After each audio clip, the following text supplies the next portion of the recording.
call this Council and Budget Committee meeting to order.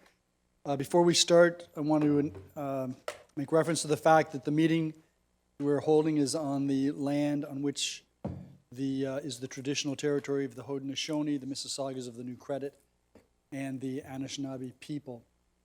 Madam Clerk, the roll call, please. Your Worship, all members of Council are present. Thank you. There are no announcements or addenda this evening. Are there any declarations of pecuniary interest? Councillor Dubanow. Yeah, thank you, Your Worship. I got to declare a conflict on capital project SPEA 20, construction of a neighborhood park in the Spears Road subdivision pursuant to the Spears High Point secondary plan. As I live in the subdivision for where the park is proposed to be constructed, and the subdivision has not yet been transferred to the municipality.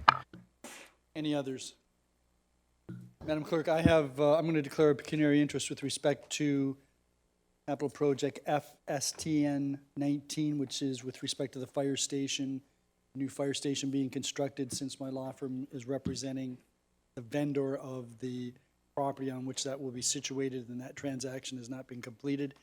And second of all, CRBC 20, which relates to the Crystal Ridge boiler, since the Crystal Ridge Community Center is run by an organization closely associated with the Ridgeway Lions Club, of which I'm a member.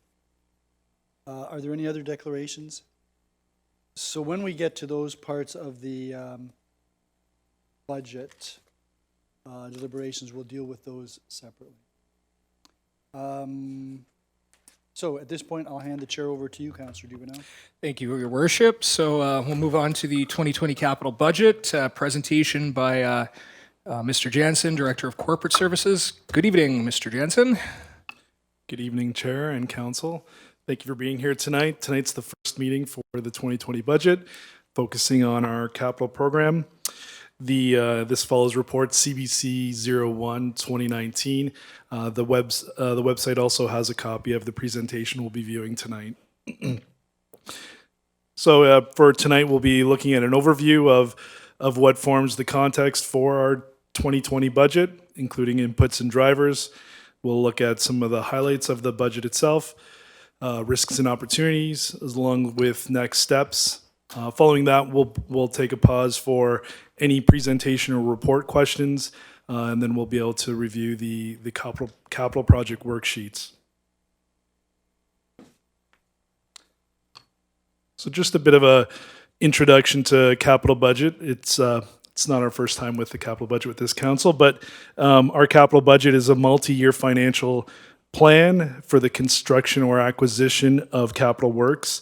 It's to fund all rehabilitation or replacement projects of existing town-owned assets, as well as funding any new municipal infrastructure. This is a year-round process for the town. Begins with planning, then developing, presenting as we are tonight, approving, implementing, monitoring, and reporting on assets of the town in various ways. Twice a year, we bring forward a capital variance report to comment on the status of projects and to close ones that are complete. The capital budget seeks to balance sustainability and affordability. And just a comment or a quote here from Municipal Information Network from last year that says, Canadian municipalities own, manage, and build over 60% of this country's infrastructure, but they do it with less than 10% of the tax base. So a little context to the scope of the assets we deal with as municipalities compared to the funding that relates to those. For some greater context, we have assets in the town that have a cost value of $334 million across a number of categories shown here. For example, buildings, vehicles, linear infrastructure, which is our core infrastructure for roads and bridges, as well as machinery and equipment. It's a very extensive network. The core infrastructure piece that Council heard recently through the asset management plan is estimated to have a replacement cost of over $1 billion. For example, there's 721 kilometers of paved lanes within the town that have a current replacement value of over $350 million. Council's current strategic plan that was adopted for this year has a number of priorities and objectives that focus on capital investments such as healthy living infrastructure, industrial growth, and recreation. And you'll see some of those throughout tonight's presentation. The town's 2019 asset management plan came forward through report IS 21-2019. This was presented by GM Blue Plan received in July for core infrastructure. And as we've heard before, this is just an increasingly important and valuable piece for the town. It's required by the province for grant funding. It identifies the long-term requirements that the town needs to put forward and ensure that it's funding. And for this year, the proposed financial strategy coming out of that is a little bit different than past years for sustaining investment. We will again include an inflationary increase to our capital contributions. That's based on the budget guidance report that came forward in September, and that's using the CPI at that time of 2.1%. The strategic amount is a reduction from earlier years where we were aggressively targeting $500,000 increases in most years. This year, from the asset management plan, we've identified water and wastewater and storm as areas that still have some outstanding need that we'll target. And then, as always, our reserve policy does provide for funding in a number of ways through repurposed matured debt, as well as through amortization on new assets.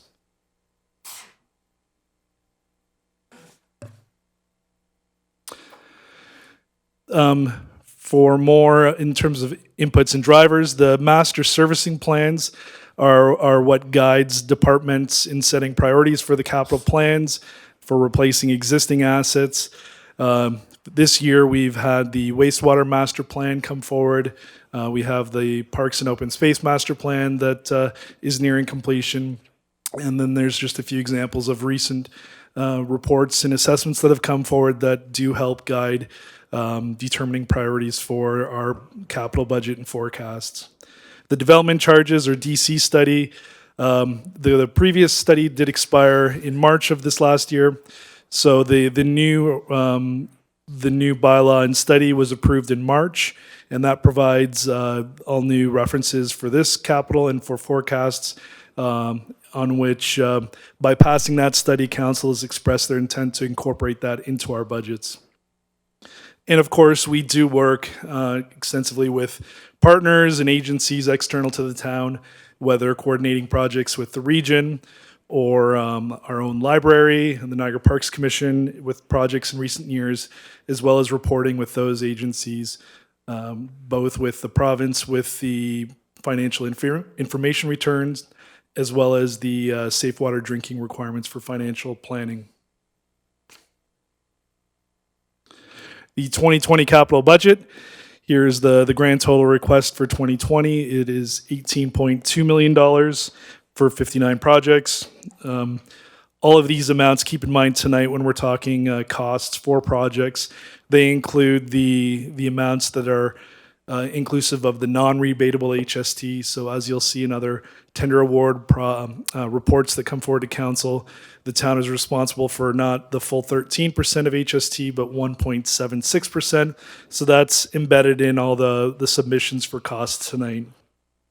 The largest share here with this pie graph you can see is roads, bridges, sidewalks, and transit at 32%, followed by fire and emergency services.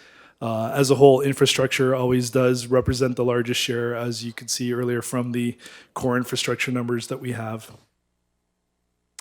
Of this chart, 80% is funded through the levy, and the other 20% is funded through the rates of the water and wastewater billings.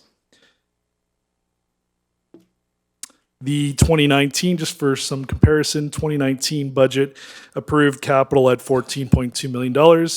That was amended a number of times during the year to end up at just over $16 million. And it was forecasted at $16.3 million for 2020 last year. So just to show how we do use forecasts from year to year. So this is a slight increase from what was forecast. And that's due to a number of reasons, one of which is as we approve increased amounts of contributions to our capital reserves, that does allow us to pursue initiatives An example this year would be we have a new road reconstruction program that we're putting forward. So of that $18.2 million, 87% or $15.8 million is for replacement or rehabilitation. The largest component for this year, just over 18%, is the fire station number 4 at $3.35 million. There's a dead-end water main replacement project for 1.5. The bridge and culvert replacement program is an annual program that we put forward. That is 1.3 million, as well as the road resurfacing program at 1.3. That's 1.3 for the road resurfacing is the same amount from last year. However, in 2019, we did end up amending it and expanding it due to some additional funding through the federal gas tax program, as well as an Ontario modernization program. And then this is the remaining 13% for growth or new assets at $2.5 million. For this, the largest one is the storm sewer components of the Schooley Road project at $448,000, followed by the transit fare technology and hardware upgrades for $385,000, $300,000 for Spears Road Subdivision Park, and $250,000 for the Crystal Ridge Park improvements.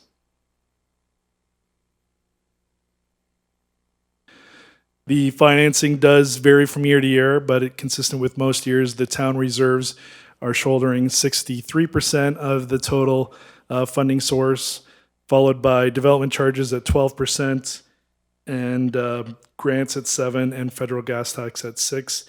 The other components there, my apologies for the numbers still not showing, were debentures related to the fire station, as well as some other revenue sources, the details of which are in Table 2 of the report.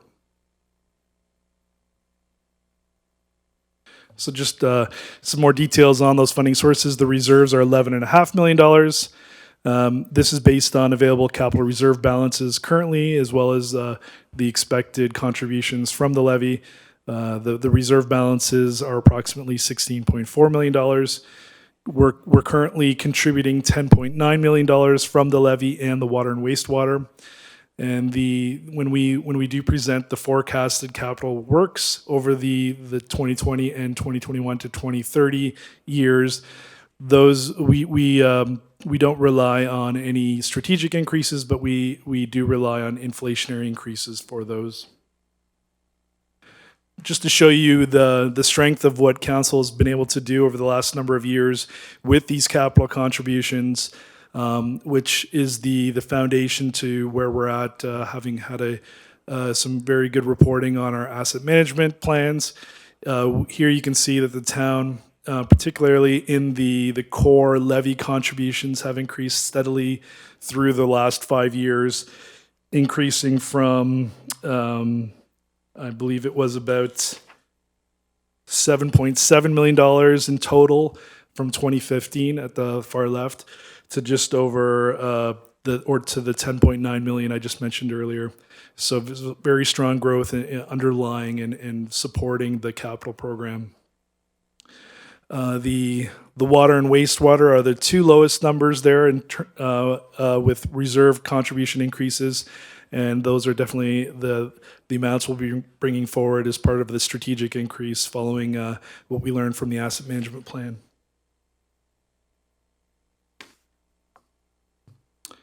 This graph shows the estimated reserve balances using the 10-year capital forecast with the current assumptions. Again, you can see the projected trends for both the core and non-core assets, with most core levels being able to sustain the current levels of service, and both the water and wastewater requiring additional funding, wastewater being the lowest one there. We do compare ourselves with similar municipalities in the province, and the most recent provincial indicators show that the town reserve funds and the balances as shown in this graph are now getting very close to approaching the average of our comparators. We're just 4% below the provincial average in our grouping. For 2020, there's There is debt reliance for approving some of these projects, but the new debt is not expected to be issued until project is complete for the fire station in the following year. So estimated to be the middle of 2021. As it's detailed in Appendix 3 to the report, but you can see the longer-term impacts of that debt. For 2021, there's an estimated $21,000 in interest. And then once we get to a full year of incurring debt, the annual principal and interest payments will be $158,000 a year. The existing central fire station debt, it was a 10-year debt, and that expires after 2023, so there'll be some relief on debt principal and interest payments that year as well. The current year-end balance for debt is $6.33 million, with the 2020 budget having principal payments of $800,000 and interest payments of approximately $190,000. So this graph shows the debt balances for the last 2 years as well as over the term of the full capital forecast. This really does show the opportunity the town has and the position it puts us in to allow us to continue the strategy to prioritize debt for capacity for new and growth assets. The debt levels that the town has for payments are 2.5% of revenues, which is well below the provincial limit of 25%, and anything below 5% provincially is in a low-risk category.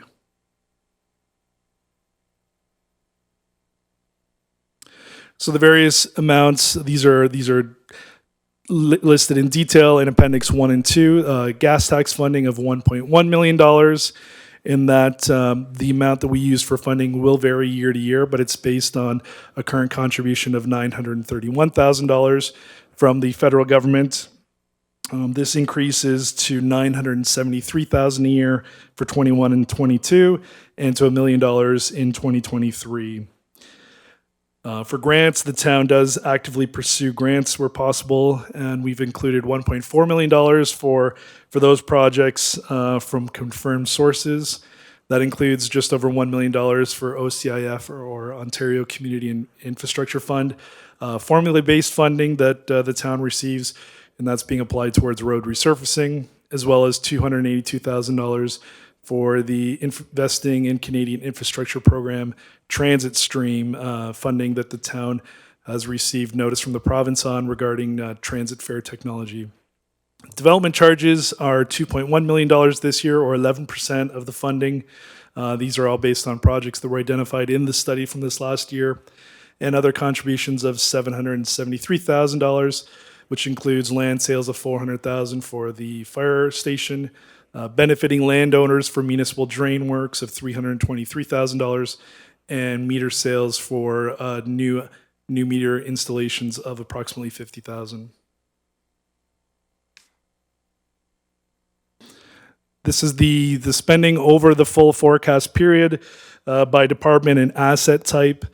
The spending does shift from year to year. You can see from a low of $10.6 million in 2026 to a high of $16.4 million in 2022, other than the current year. So the average is $13.8 million over those 11 years.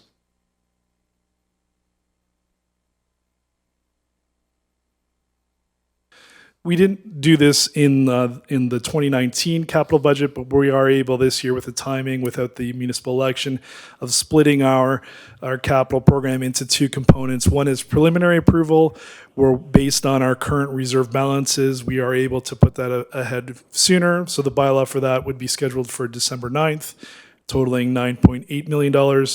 That's Appendix 1 to the report. And the general approval waits until we have reserve funding that comes from the 2020 operating budget. And that's $8.4 million and is scheduled for February 10th.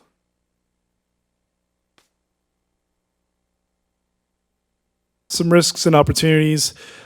This year does have a larger operating impact from new and some existing assets, totaling $208,000. That is 0.8% of the levy. This is all listed in Appendix 3. So there's definite risks there as the asset inventory of the town grows. That does have implications for staffing and management. Some external revenues such as parkland and DC revenues. These are estimates that are based quite a bit on development activity externally. The federal gas tax, like I just mentioned, that agreement and the funding for that is a current 5-year agreement that ends after 2023, and we don't have we don't have details beyond that. The asset management plan has brought a lot of clarity since the last version that we approved, but this certainly does still show the need to address some infrastructure gaps in the storm, water, and wastewater areas. And then as we would have seen even from this last week, there's risks with unusual or extraordinary events where environmental risks to assets can change plans for the town.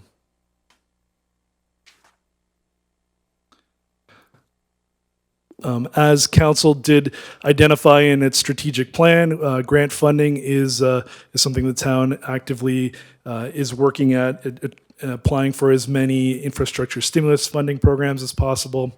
Currently, the town is working on 2 ICIP applications coming up, as well as other funding such as the OCIF. An opportunity always is with, and that's what the nature of looking to do the early approval with the preliminary component, but the opportunity is there to generate greater interest and to assist in minimizing costs due to the annual cycles of bidding on projects.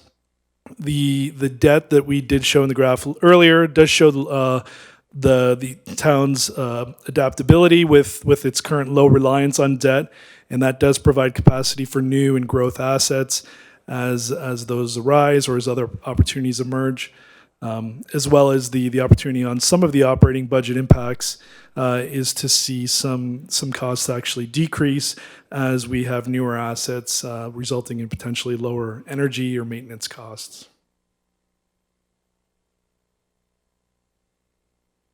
The next steps in this budget, with the capital budget specifically, December 9th is the bylaw approval for the preliminary components, followed by February 10th for the general items.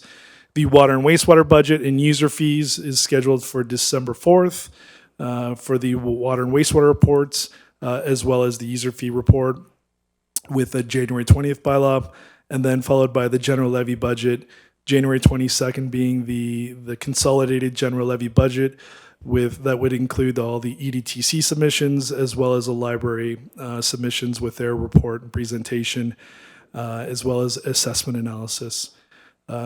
We always set aside an extra date should council wish to receive more information or pursue anything further. That's scheduled for January 29th, and then final bylaw approval on February 10th.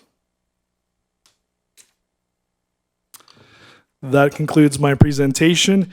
As always, a big thank you to our many staff who are part of this annual process, not just in the months for presenting the items tonight, but as I mentioned earlier, all the planning and reporting and monitoring that goes on throughout the year. And with that, I return the mic to the chair. Thank you very much, Mr. Jansen, and I'll ask if any members of council have any questions. Councillor Noyes. Thank you, Councillor Dubanow. Well, my one question is, well, I have a few. When you're referring to paved lanes, so 721 kilometers of paved lanes, are we talking about anything that's not gravel or mud? Like, are we in that 721, is tar and chip included? Through your chair to Councillor Noyes, yes, that excludes unpaved lanes. This is data taken right from our annual financial information return. I could get the additional information if you're interested. Okay, I'm just curious if it included all anything that's not like a gravel. Okay, I get it. Paved is just a general term. My other question is regards the community benefit plan that's going to be replacing some of the development charges and changes to how we can charge. Is that going to have any impact on the budget going forward? We certainly will be expecting to take a look at that. Legislation is still newer, and we have a report coming forward. I believe it's on Monday to look at contracting Hemson to perform a review of that, trying to get into that as early as possible to anticipate as many changes as there may be there.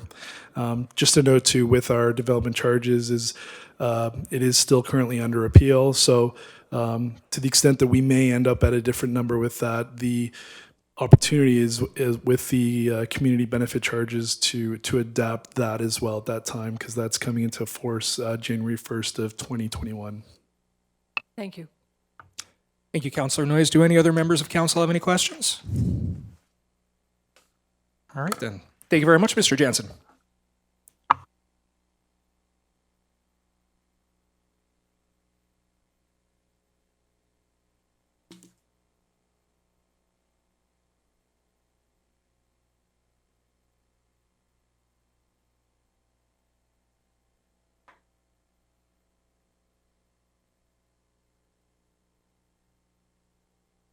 All right, so moving on to the report, CBC-01-2020, the 2020 capital budget and 2021 to 2030 forecast, moved by Councillor Zanko.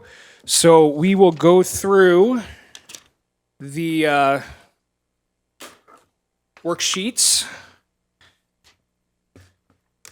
and if anyone has questions about each section as we go through it, we'll address them.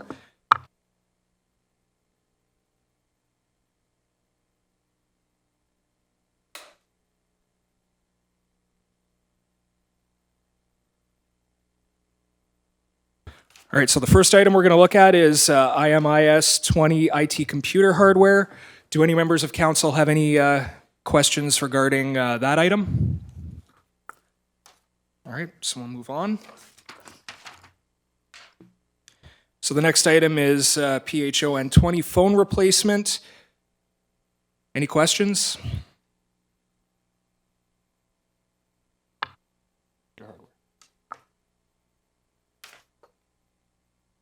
Yeah. All right, so we'll move on. So we have the server and core infrastructure replacement, part of the IT equipment reserve. Any questions? Okay. So now we have the repair of the caboose for the museum and capital reserve. Any members of council have any questions?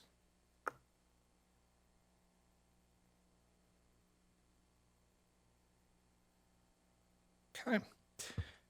So now we'll move on to planning and development services. So we have the Crystal Ridge Park Improvements Phase 3. Any members of council have any questions? All right.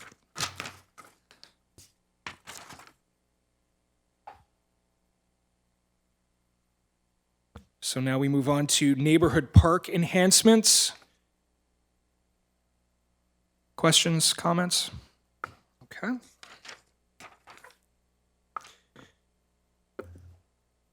So now we have the Ferndale Park playground replacement. Okay, sounds good.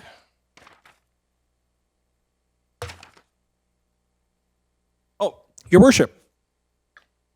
Yeah, I just had a question. I wonder if we can get a list of what the projected park replacement schedule might be.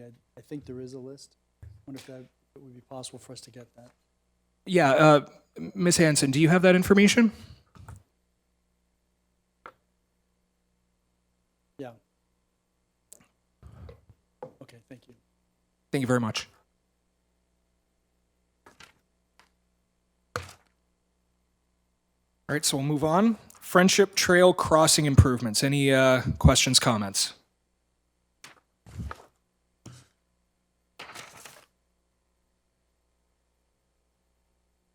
Now we'll move on to the Friendship Trail asphalt replacement.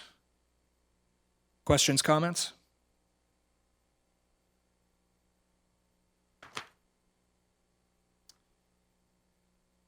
Oaks Park Field lighting replacement from the Parkland Reserve. Any questions or comments from council?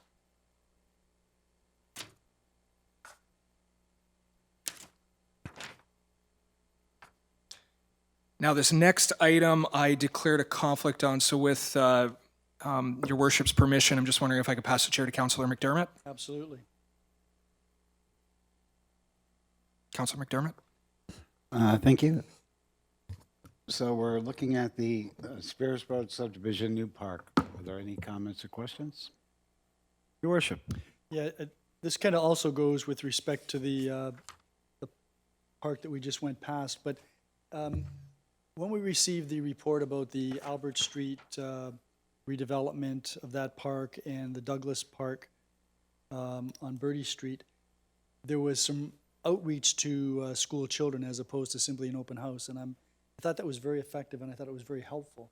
The open houses, I think, attracted nominal people, so I don't know what the process will be, but I thought that it would be very helpful if there was some outreach specifically to the children, to MIAC, as well as some of the other committees that are going to be referred to. So I was hoping that that might happen. The second thing, if I might, Chair, is that this is the, apparently we're a little behind with respect to the playgrounds, partially because of staff workload. And there's a lot of things that a lot of projects here and a lot of oversight from our staff. So I'm wondering when we get to the operating budget portion, which I know we're not at, whether there's consideration being given to making sure that we've got proper staffing so that we can stay on top of these projects and maintain the parks that we've got. Thank you.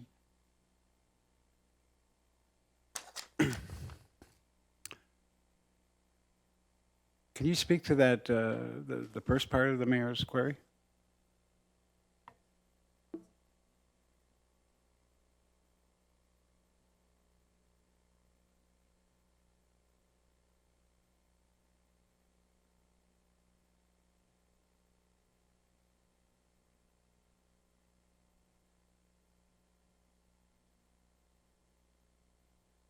They offered some valuable input in the design of those parks.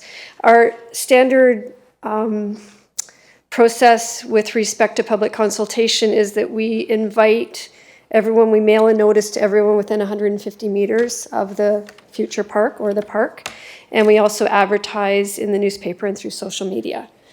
So we, with respect to parks, we are not legislated, similar to planning meetings and things that go through the Planning Act, but we try to follow that standard and exceed it wherever we can, so. I think the intention is to make sure that we've got the park that most meets the needs of the neighborhood.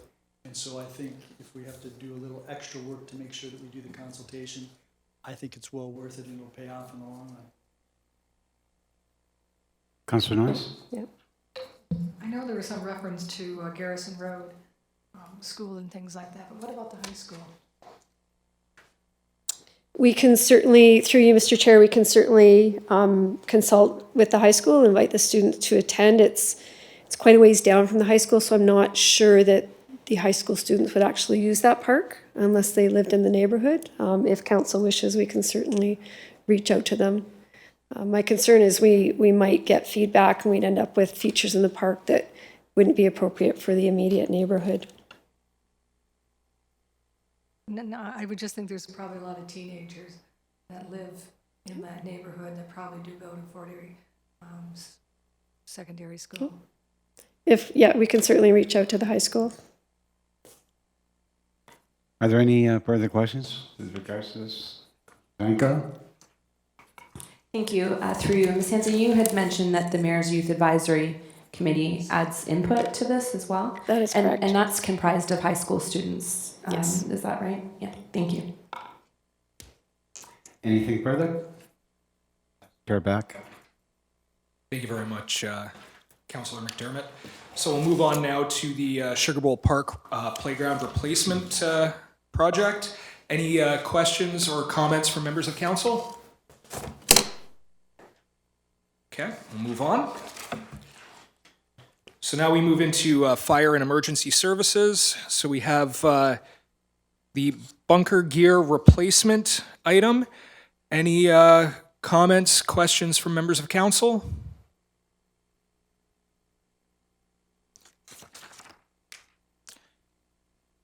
So we'll move now to the stations 2 and 4 hose and nozzle replacements.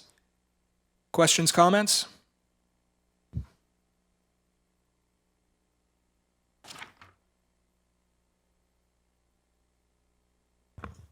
So now we'll move to analog extender for pump 5 and pump 6. Questions, comments from any member of council? Seeing none, so we'll move on.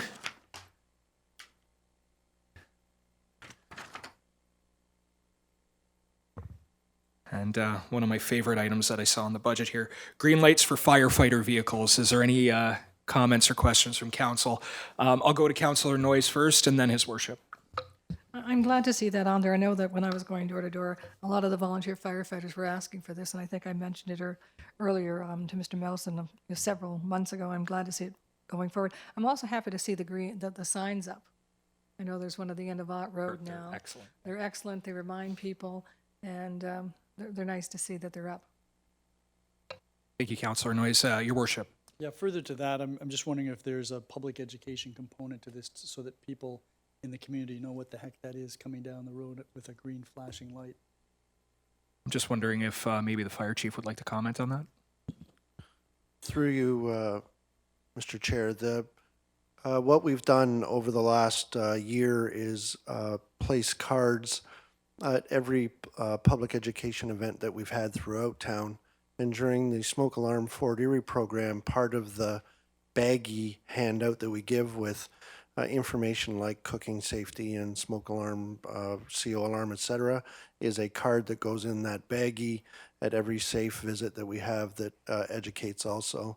We also have a social media push on the green light program, so we're ahead of it now with the signs and with the lights coming. I think awareness is beginning to grow. Thank you. Thank you, Chief. Do you have anything else, Your Worship? Nope, that's it. Just before we move on, I just want to offer up a comment similar to Councillor Noyes. I'm actually very, very happy to see that this is happening. I did see the new signs as I was coming into town. It was a couple, maybe a week and a half, 2 weeks ago. And the irony is when I saw the sign as I was coming down Pettit Road off the QEW there, I was thinking leading up to that, why don't we have these signs? Because of the size of our volunteer fire service here in Fort Erie, I think they're very important. So I'm actually very happy to see that this is moving forward. So thank you very much to the chief and everyone else involved in that. So moving on. So now we move to Boat 2 radar replacement. Any questions or comments from members of council?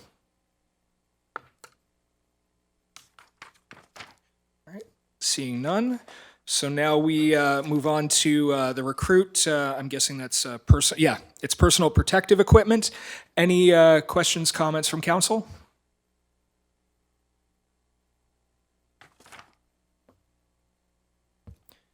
So now we have fire training tower refurbishment from the fire equipment replacement reserve.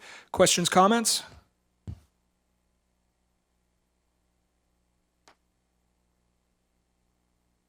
All right, now we move on to the big one.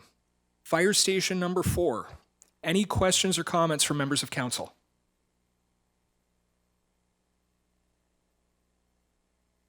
All right.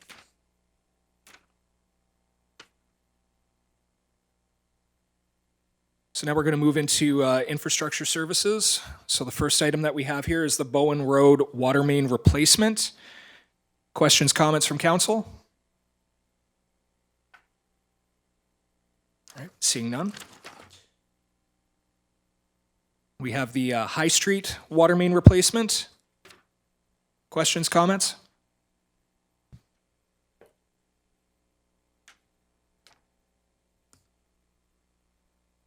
The Idlewell sanitary sewer. Questions, comments from council? All right, moving on. So now we'll move on to the Lindbergh Drive Watermain. Oh, my apologies, Your Worship. Can I just ask about the Idlewild? That road is in a deplorable state. I've heard quite a bit about that, Your Worship. It's entertaining to drive from one end to the other, and I'm just wondering why that would be after the High Street project, as an example, or any project, or whether there couldn't be we couldn't accelerate, because this is talking construction 2022, which is another 3 years, and that road has been in a terrible state for years. I agree, Your Worship. I've actually had people from that street come to me, and it's not even my ward. But yeah, I'm just wondering if Mr. Walsh might like to comment on that. Mr. Chair, we're affecting immediate repairs to the east end of Idlewild, the roller coaster area, as you will. The rest of the street is not that bad. Mayor's smiling. We have a differing opinion. But this is a substantial project, and when it comes to big projects, it's a matter of fitting it into the jigsaw puzzle that is the budget. And in addition to that, because it is such a large project, it's our next target for funding application. That'll push it off a little bit. Thank you, Mr. Walsh. If I might. Yes. So when Mr. Walsh says the east end of Idlewild, that's towards the river, and would that be, how far does east go? How far does west from the east end go? How far back does it go? Because much of the road is, I'd say anything east of High is interesting. Yeah, Mr. Walsh. And that's where our spot repairs will occur. Okay. Thank you, Mr. Walsh. Thank you. Anything else? All right, so we'll move on to the Lindbergh Drive Watermain and Sanitary Sewer replacement. Any members of council comments, questions? All right, seeing none. So now we'll move to the Nye Road Watermain from, it looks like Prospect Point Road to Ridge Road North. Comments or questions from council?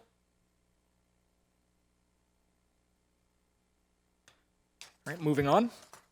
Oh, yes, Your Worship. I was just wondering about the cost. That seems like a lot of money for 50 meters compared to some of the other projects. Yeah, Mr. Walsh? So, Mr. Chair, our estimates are based on best knowledge. This one, it may be a little more expensive than others just to the minor scope. You don't get economies of scale. We are bundling this water main with a couple of other small projects such as this to try and get that economy of scale. Nonetheless, it's still small. It requires a mobilization, demob, et cetera. Thank you. Thank you, Mr. Walsh.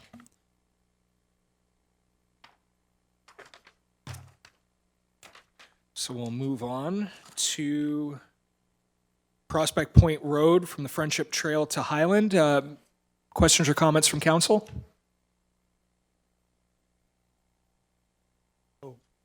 Your Worship. I did have a question, and this goes in line with the work that's been done from Dominion Road South and from Thunder Bay Road North. But there's going to be a section between the Friendship Trail and Cutler that hasn't been brought up to full urban standard, and I'm wondering if there's a plan for that.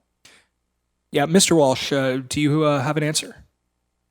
I do. We do have a development charge project slated for just a little down the road, a couple of years out, I believe, for that section. So eventually that will all be urban standard. That's correct. Perfect. That sounds excellent. Thank you very much, Mr. Walsh.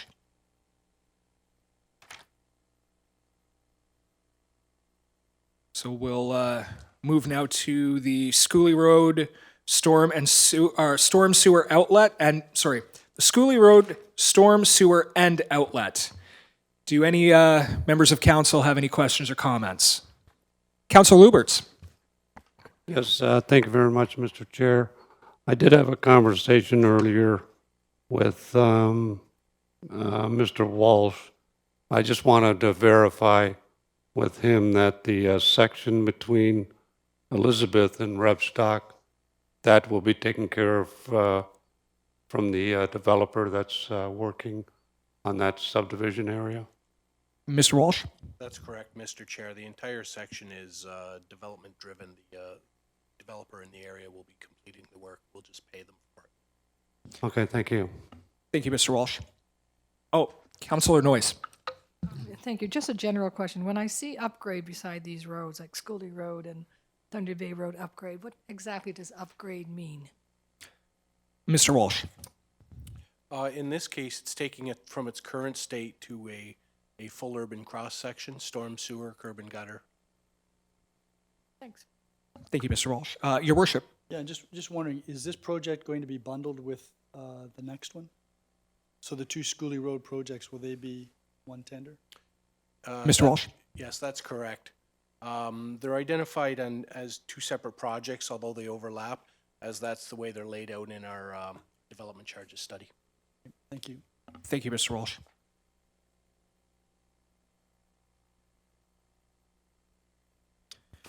So we'll now move on to the Schooley Road upgrade that was referenced by His Worship just a moment ago. Any comments or questions from members of council?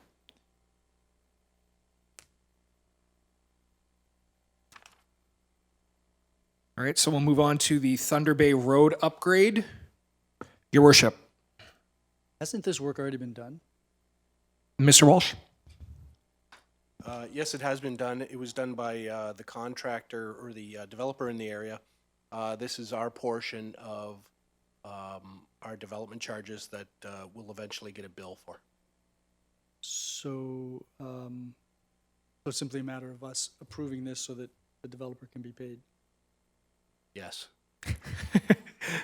Thank you, Mr. Walsh.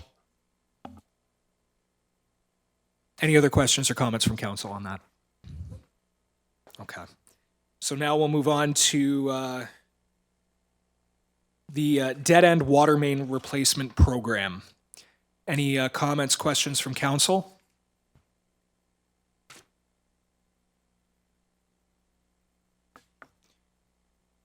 All right, we'll move on.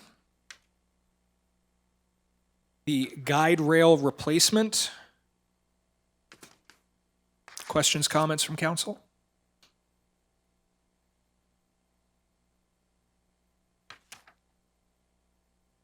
All right, so now we'll move on to the 2020 road reconstruction program. Any comments, questions from council?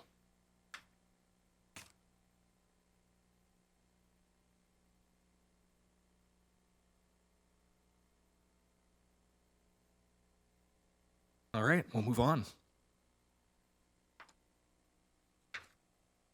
And now we'll move to the 2020 road resurfacing program.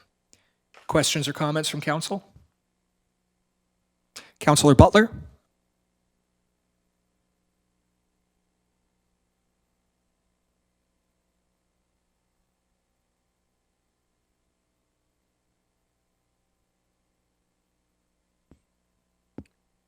Yeah, Mr. Walsh? Mr. Chair, that's the plan.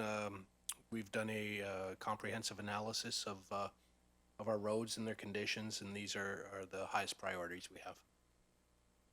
Then I'd like to thank you for your commitment to completing the roads in the Thunder Bay area, so thank you very much. Thank you for that, Mr. Walsh. And Councillor Noyes?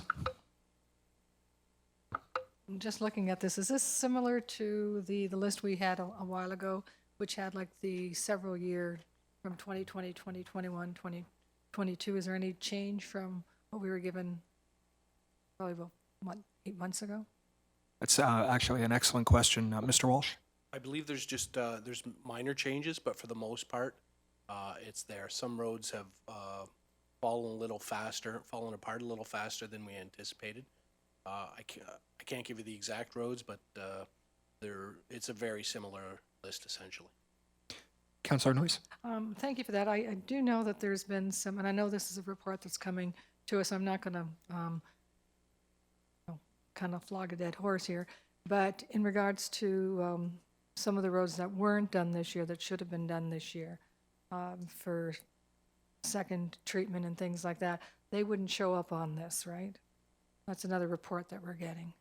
Yeah, that's correct. We've already budgeted for those roads. Okay, and thank you. The one thing I didn't see, and I'm going back to some of the paved roads, was Bowen Road on any of these, from Ott to Stevensville.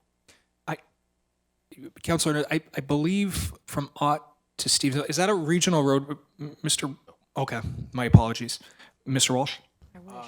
I'll have to get back to the councillor on when that is slated for, but as the councillor knows, Peter's Excavating has their yard there, and they may or may not be moving out shortly, depending on their company plans. That may affect the type of surface we put down.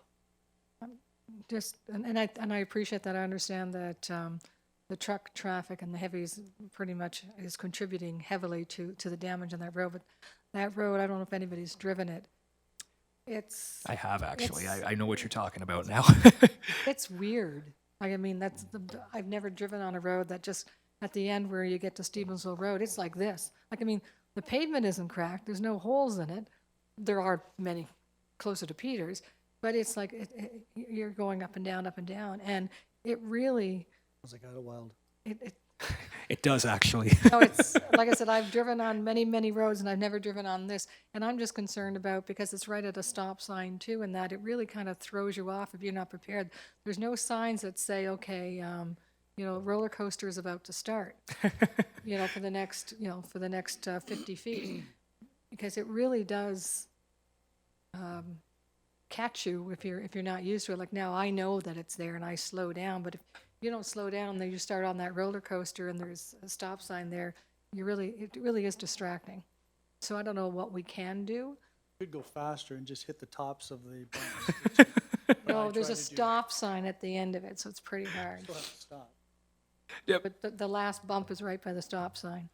So, but Mr. anyway. Oh, And I know I've had a few people further down. And again, I don't know who's responsible for the road. If the construction company or the trucking company is wrecking the roads, like at what point, I mean, Peter's may be talking about this for the next 3 or 4 years. The road is definitely in a horrible state. I've known I had one resident call and say they didn't do it, but they saw another person almost flip her car because part of the road sinks down so far. She was in a small car, and she really hit one of the big ruts, and the car was kind of on a tilt.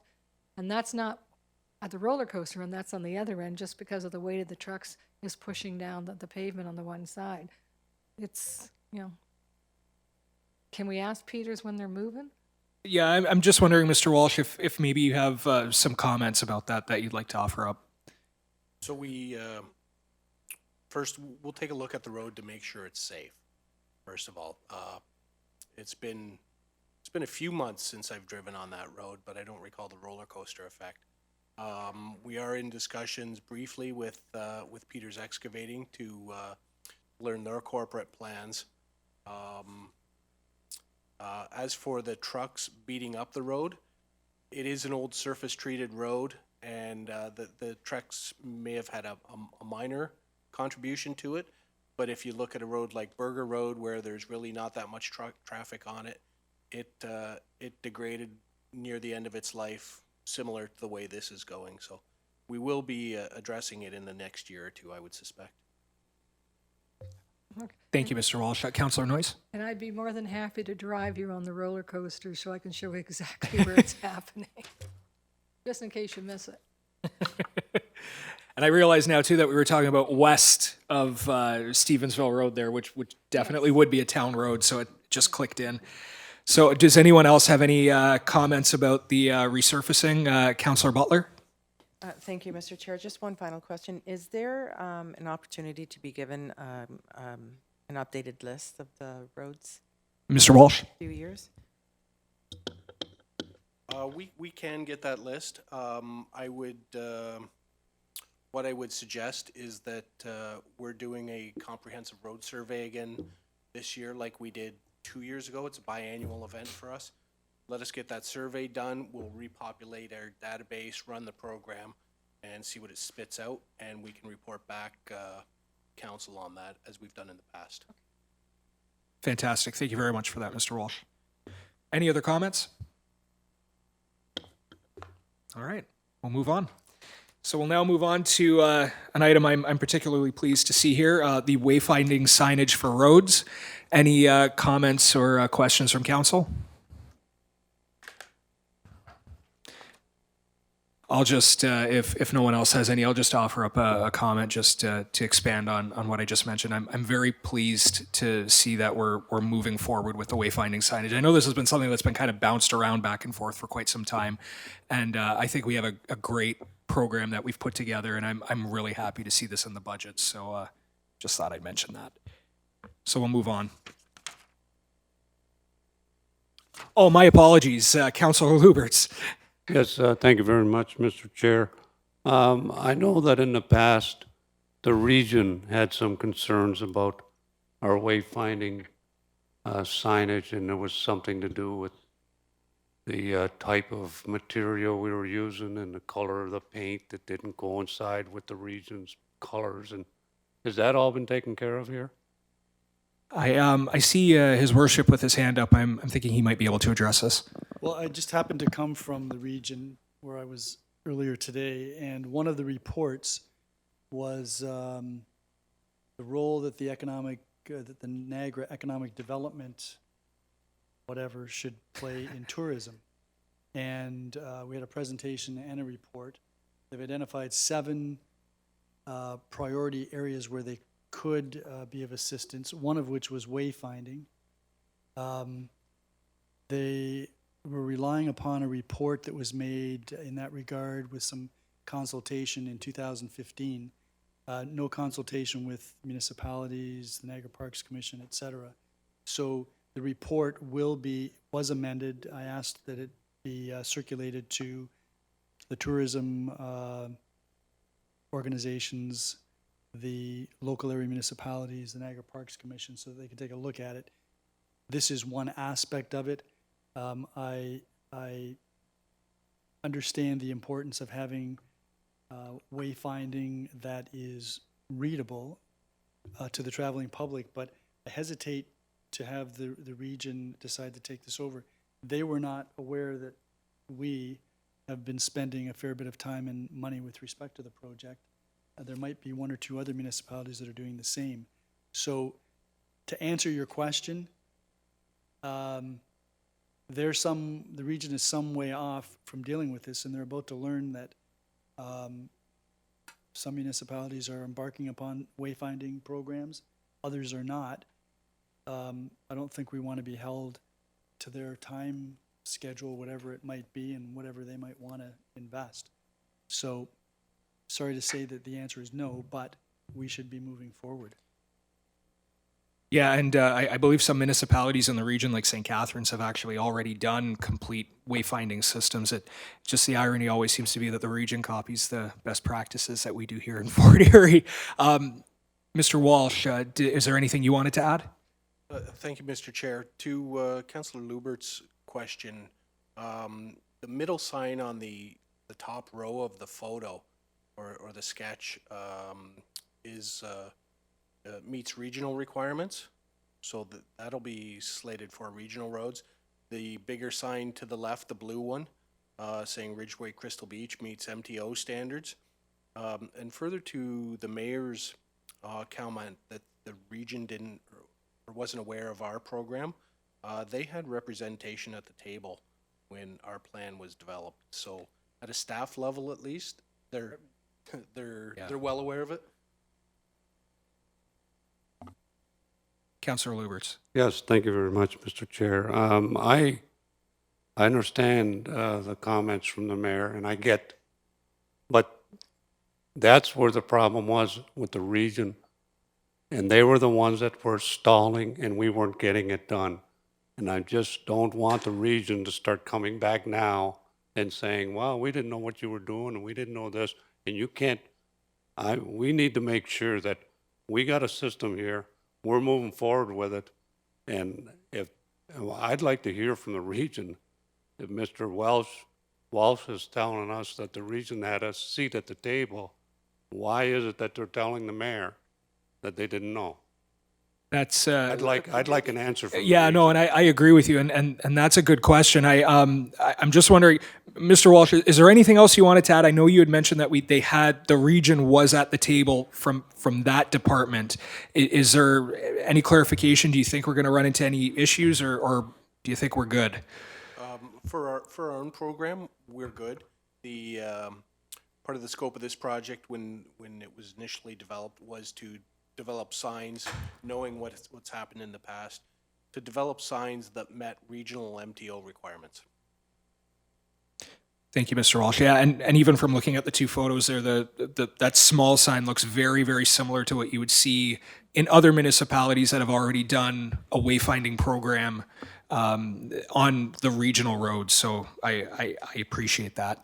Councillor Lubberts, was there anything else you wanted to add, or? Okay, any other questions from members of council regarding the wayfinding signage program? All right, so we'll now move on to the bridge and culvert replacement. Questions or comments from council?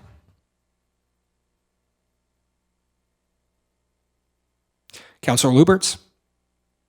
Yes, thank you very much. I just want to comment on, I've ran into some of the culvert replacements just recently. And for one example, they replaced the culvert at the corner of Point Avenue Road and Erie Road. And unfortunately, the road closure signs, they weren't very user-friendly. A lot of people were driving down Erie Road, and they didn't know that they couldn't get through Point Avenue Road until they got to Point Avenue Road, and then they had to turn around and go back. I know there was a road closure sign way back around Schooley Road area or something, but it didn't just specify. A lot of times it's road closed, but there's access, for through traffic. Nothing. So when we're doing our culvert replacements, if we're closing the entire road, should be a little bit more specific that you can't get through a street or whatever, so that people don't get up there and have to turn around. Mr. Walsh, you get all that? Yes, Chair. Noted. Thank you. Any other questions, comments from council regarding the bridge and culvert replacement program for 2021?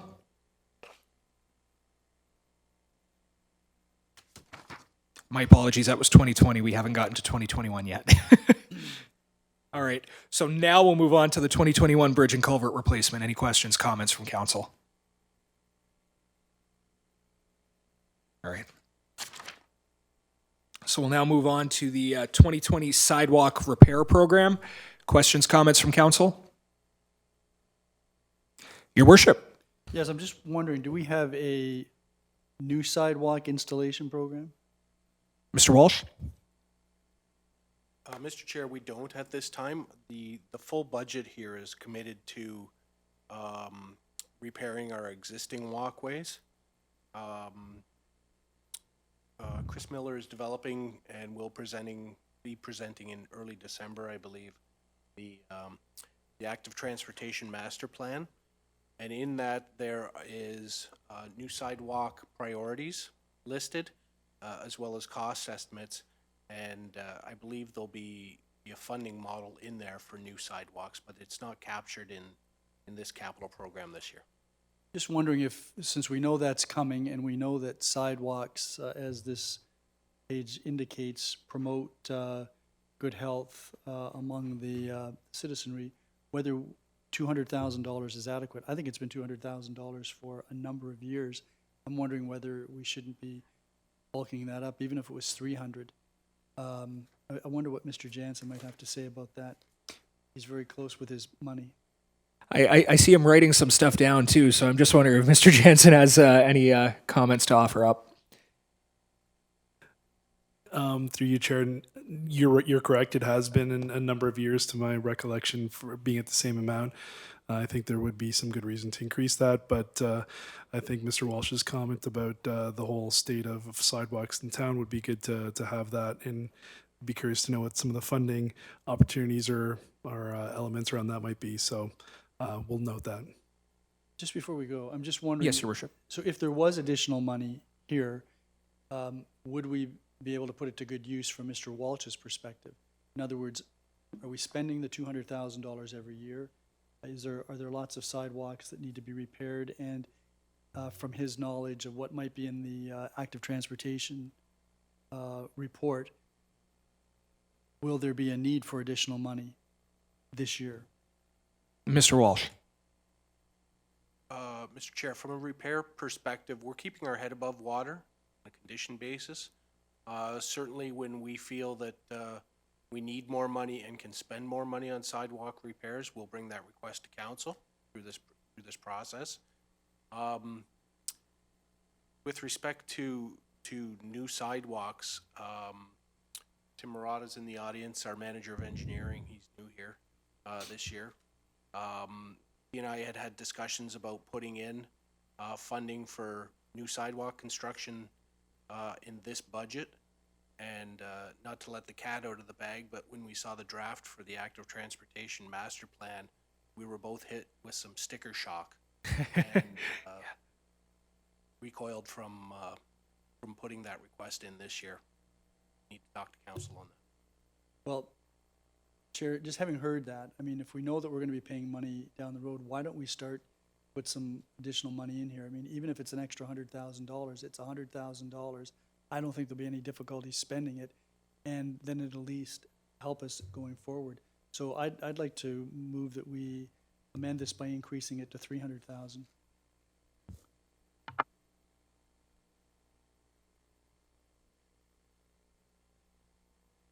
All right, so we, the mayor has moved that we increase the budget amount from 200,000 to 300,000. Is that correct? Yes. All right. So does anyone have any questions or comments? Councillor Zanko? Thank you, Mr. Chair.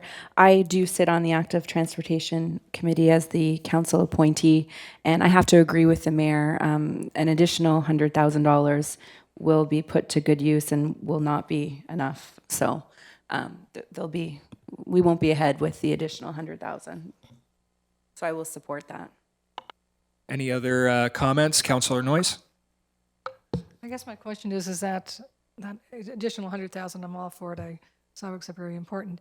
Is it going to be for new sidewalk construction or repairs of existing sidewalks? It's going to be somewhat earmarked. I think we should redesignate this as, I mean, it's more than just sidewalk repair. We're talking about new as well. So my thinking is we use it for whatever the needs are, repair or new, and the staff can sort out how that's expended. But as Councillor Zanko has said, this isn't gonna do it for active transportation. Mr. Walsh, did you just want to offer up any comment, or does that work for you, what was just mentioned by the mayor? We've had difficulties, Mr. Chair, over the past couple of years with our sidewalk contractors. Eventually, we get the 200,000 spent, but there are only 2 or 3 contractors in the area that specialize in concrete sidewalks, and they are stretched very thin. When we put our contract out, it usually takes 2 years to spend the money. Putting an extra $100,000 in, I don't think it'll help our repair program. We simply can't spend the money. And as I said, our conditions are such that we don't really need to spend more than $200,000. If it's dedicated for new sidewalks, we'll have to take a look at the program and see what can fit in for $100,000. It would be issued as a separate contract. We may get a little better bidding on it, but we'll see how it works. I think we can do it. It's the short answer. Thank you, Mr. Walsh. Councillor Noyes? So just some clarification then, because the head of this is called Sidewalk Repair Program, we're going to change that to Sidewalk Repair or new construction, or? Because if we put it under this, and we don't specify that it could be used for new, Sidewalk program. you know, or put a sidewalk Yeah. program, whichever. Do you want to? I think All right. No, I agree. And did anyone else, before I just offer up some thoughts, did anyone else have any questions or comments? Councillor Lubberts. Yeah, just to follow up on what Councillor Noyes is talking about, I think she's correct. We have this is what we're discussing tonight, is sidewalk repair. So if we're going to have new sidewalks, then additional 100,000 for new sidewalks, I think everything that we're doing needs to be amended. Do you want to move that we remove the word repair from the header? Well, I think I'm siding more with Mr. Walsh on the fact that they're having a hard time getting the contractors to spend the $200,000. So now we're going to give them another $100,000 to put sidewalks in, and we're not even going to be able to spend it. So I would prefer that Mr. Walsh work on some kind of a program that he can bring back to council. And then maybe we can discuss it further then.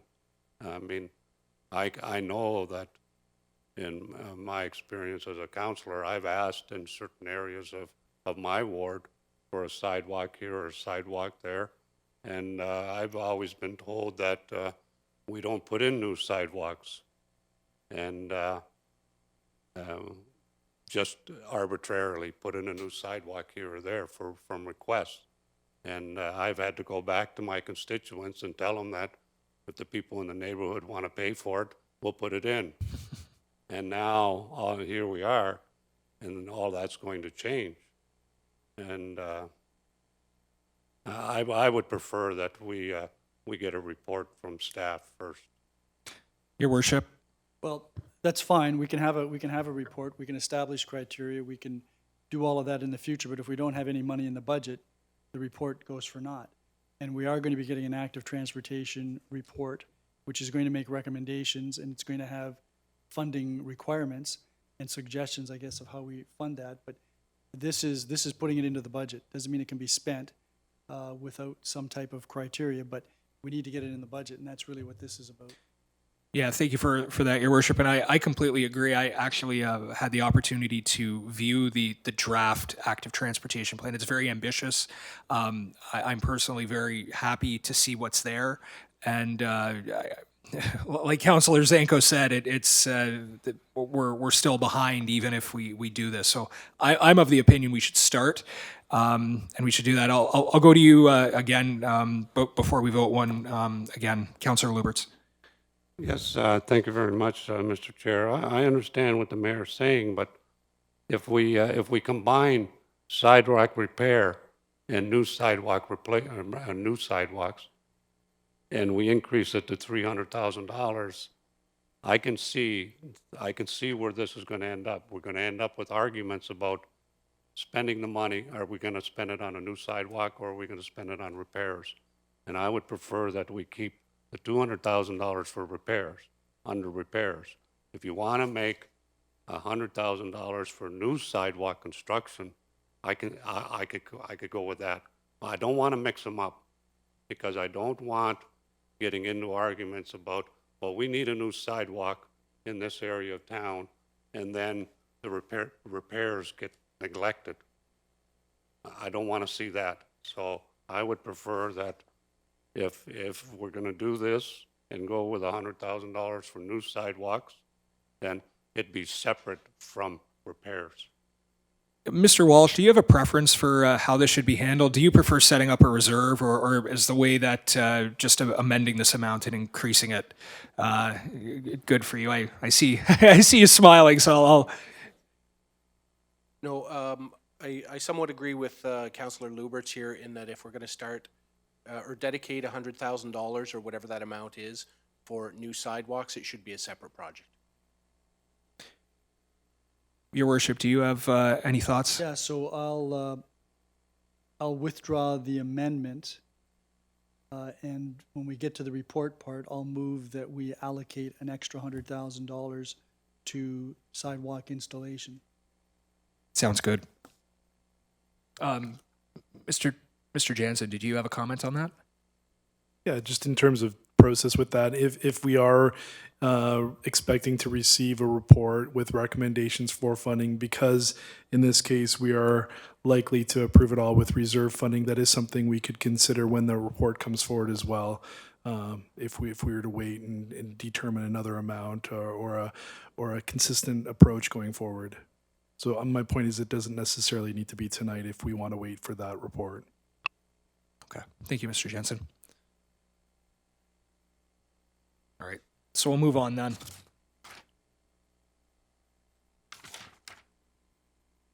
There's many pages to this one. All right. So now we're going to move on to the transit route stops and facility improvements. Any questions or comments? Councillor Lubberts. Yes, thank you very much. At our last infrastructure meeting, I brought up the fact that sometimes when you're going by our transit stops, if you're hitting it right with the sun, the glass is terribly dirty and streaked and dusty. And I'm just wondering, is there something we can do? This is facilities improvements, but what about maintenance? Mr. Walsh. So we do recognize that issue, Mr. Chair, and we have set up a cleaning regimen for these for the stops. Excellent. Does that answer your question, Councillor Lubberts? Okay, thank you. Perfect. Any other questions, comments? Councillor Butler. Thank you, Mr. Chair. There was talk originally to have advertisements within some of these stations. Is that something that's going to move forward in the near future? Mr. Walsh. Through you, Mr. Chair, yes, the very near future. Excellent.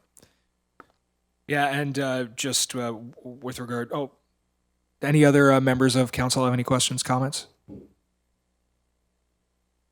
No, I'm actually very happy to see that we're investing in our transit infrastructure here in Fort Erie. I think that's excellent, and I think it's a big benefit to the residents of our community. So we'll move on to the transit fare technology and hardware upgrades. I see Councillor Butler's hand up.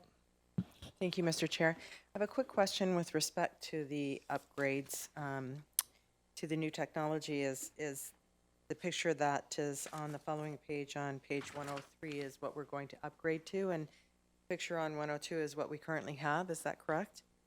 Mr. Walsh? I believe that's correct. Okay, and then just to follow up on that, why is it our responsibility to put that in place and not the responsibility of the contracted bus company? Mr. Walsh? Ultimately, we are responsible. They provide the bus. They don't provide fare collection technology. The technology we have right now is somewhat compatible with some of the systems throughout Niagara. The system we are proposing to go to will be compatible all across Niagara with every system, regional and local municipal, as well as the GO Transit system, the Presto system. Mr. Chair, if I can. Absolutely. So then with that capability, then those students that are accessing intermunicipal transit to get to college and university, that would be more beneficial to them, I take it, correct? It would be certainly more convenient, yes. Okay, and then one final question with respect to that. Does the bus group still take a portion of the fares? Mr. Walsh? Yes, under the current contract, the bus company retains all revenue. You will see in a report coming in December, we're requesting an extension of the contract and further negotiations in which the town will be proposing to collect and retain all revenue directly. Councillor Butler? Thank you. Just to clarify, I'm sorry, I must have misunderstood that. So we are in the near future going to retain all of the funding then? That's our plan, yes. Okay, That's the thank you. hope. And just to clarify, to touch on something Councillor Butler just said, the system that we're planning on moving to and that the region is going to be using, it is compatible with the Presto system used by Go Transit and everything else? That's correct, yes. That's fantastic. That's good to hear. Any other questions or comments from council? Councillor Lubberts? Yes, thank you very much, Mr. Chair. I see in page 102, the person's depositing 250. Is that going to stay the same? I think it might already be more than 250. Can you confirm that, Mr. Walsh? I think you've answered the question, Mr. Chair. It's a $3 fare, same as every fare across the region right now. Sounds good, Mr. Walsh. Thank you. So I don't see any other hands up, so we'll move on to the Point Abano Road South Storm Pumping Station. Any questions or comments from council? Your Worship, and then Councillor Lubberts. Just a question with respect to how long the existing pump, which is nearing the end of its service life, is going to last, because we're talking about replacing this in 2022. Mr. Walsh? We believe, Mr. Chair, that the pump has sufficient life to last that long. We have done minor repairs on it to keep it running. We still think we can put the Band-Aids on for another couple of years. Your Worship? No, that's fine. Heavy-duty Band-Aids, I'm sure you're using duct tape as well. Only the best duct tape, right? Councillor Lubberts? Yes, thank you very much, Mr. Chair. I've done some work on this in this area and on this pump, and it's not such an easy thing to get that pump in and out. And I'm wondering, are we going to do any upgrading too to make it easier to service? Mr. Walsh, would you like to answer that? Mr. Chair, you'll see the construction budget in 2022 of $1.5 million. That will likely include a complete new system out there, including the concrete structure, new hydro, new pumps, new piping, discharge piping, etc. Thank you, Mr. Walsh. Does that answer your question, Councillor Lubberts? In 2022? I'm not getting, why would we spend, what are we spending here? So Mr. Chair, the ultimate Yeah. goal is to spend $1.7 million on this project. The amount in 2020 will be pre-design. The amount Okay. in 2021 will be detailed design, and the amount in 2022 will be construction. Okay, So multi-year project staggered? That's correct, yes. okay. Thank you, All Mr. right, Walsh. thanks. Any other, that answer the question, Councillor Lubberts? Okay. Any other questions, comments from council? All right, so we'll move on. The Glenny Municipal Drain, any questions or comments?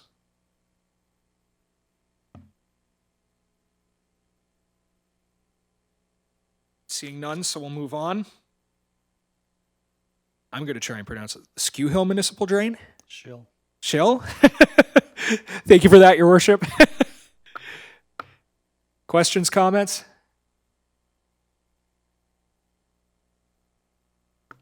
All right, moving on. The Nye Road Sewer Shed Trenchless Rehab. Questions, comments from council?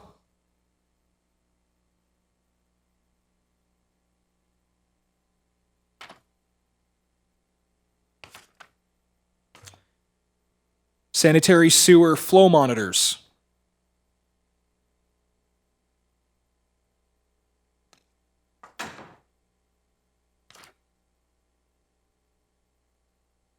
So we'll move on. Thunder Bay Trenchless Sewer Rehab. Councillor Butler. Thank you, Mr. Chair. I just have a couple of questions with respect to this because I found it very interesting, particularly because the residents on Shirley Road and those from Bethune down to Shirley are experiencing abnormal flooding, especially due to the last weekend. So will this project then help reduce that water flooding in that area? Mr. Walsh?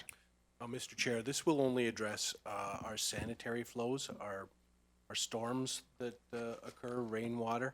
Will do nothing to alleviate that flooding. 6 Mile Creek is has always been an issue that when the lake comes up, 6 Mile Creek fails to drain because of the high water level, which backs up into the Shirley Road area itself. So unfortunately, it doesn't help that.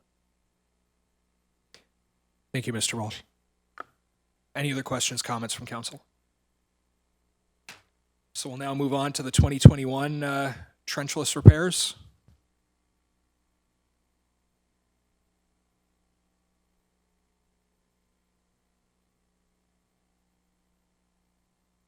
'20 water meter replacement program. Questions, comments?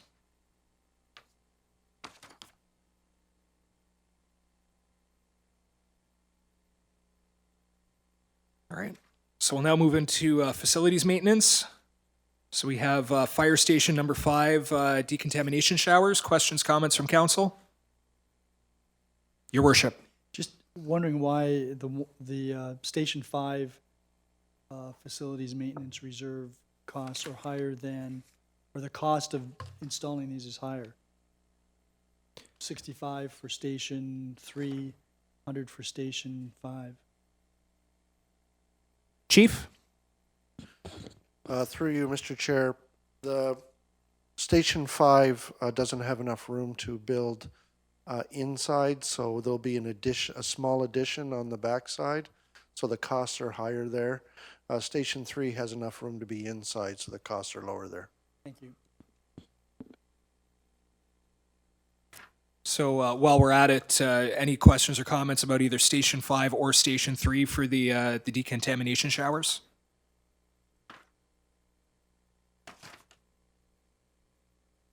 Okay, moving on. LeisurePlex JC Dome replacement. Questions, comments?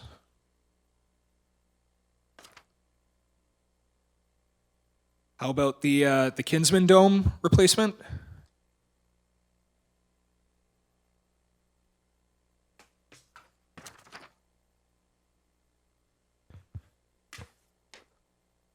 The Crystal Ridge Community Center boilers. Questions, comments from council?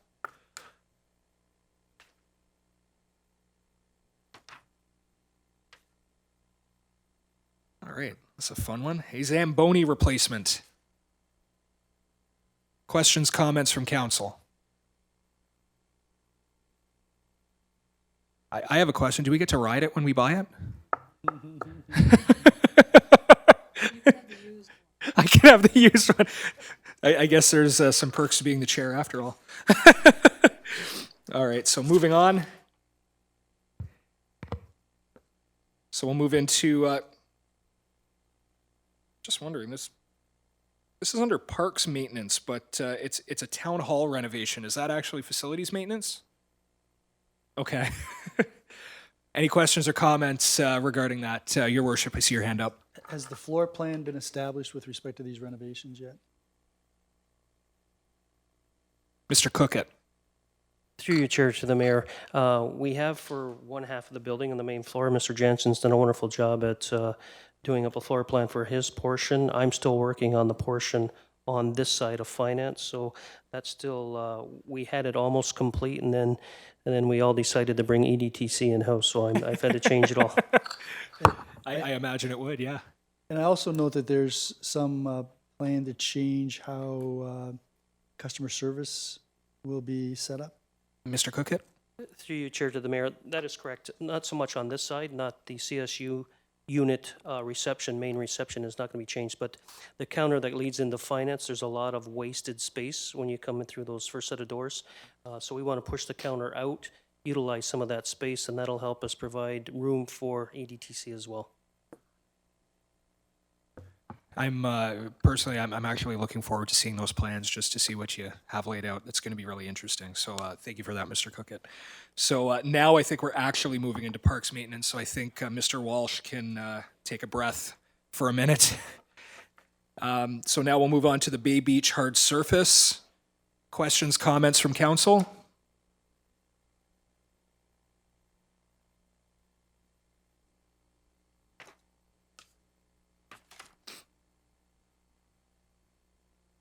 The Greenwood Cemetery new columbarium.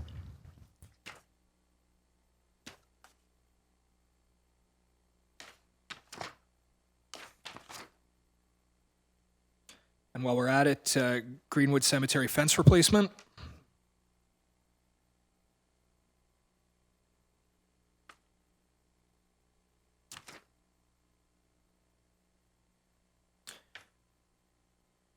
So it looks like we're back to infrastructure. A water wastewater van. And no, I don't need to drive this. Questions, comments from council? All right. This one might be fun though. A water wastewater backhoe. Questions, comments from council?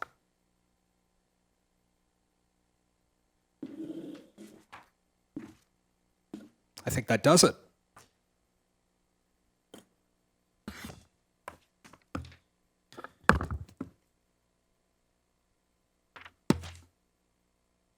So that report is still on the floor. We've gone through everything. I'm just wondering if before we vote on accepting it, any questions or comments from members of council?